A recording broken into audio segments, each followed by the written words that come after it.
C C দেশটা পচে গেল। এ যেন আমেরিকার চেয়েও খারাপ অবস্থায় আমাদের সমাজ ব্যবস্থা।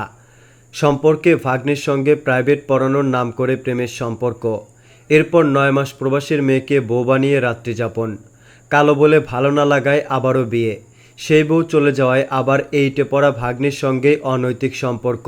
কিন্তু শেষ রক্ষা হলো না। গ্রামবাসী ধরে উত্তম মাধ্যম পিটুনি দিয়ে 4 লক্ষ টাকা কাবিনে পুলিশের সামনে বিয়ে দিয়ে দিল। ভাগ্নিকে বিয়ে করেও বউয়ের স্বীকৃতি না দিয়ে আবারও তার সঙ্গে অনৈতিক সম্পর্ক করার সময় হাতে নাতে গ্রামবাসীর হাতে ধরা পড়ার এই জঘন্য ও লজ্জাজনক ঘটনাটি ঘটে ঝিনাইদহ মহেশপুর মালবাড়িয়া গ্রামে। জানা যায়, প্রবাসীর মেয়ে সুরাইয়া ও রূপ সম্পর্কে মামা ভাগ্নি। আগেই প্রেমের সম্পর্ক থাকায় প্রাইভেট পড়ানোর নাম করে সুরাইয়ার দাদির সহযোগিতায় তাদের বাড়িতে চলত বিয়ের আগে স্বামী স্ত্রীর কার্যকলাপ। এরপরে হঠাৎ 9 মাস আগে উধাও হয়েছিল তারা। ঢাকা এবং নরসিংদীতে থেকেছে একই বাসায়। এরপর দেখতে কালো সুরাইয়াকে ভালো না লাগায় পালিয়ে এসে আরেক সুন্দরী মেয়েকে বিয়ে করে লম্পট রৌপ।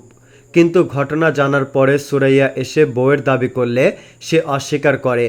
আর এই ঝামেলায় তার পরের বউ চলে যায়।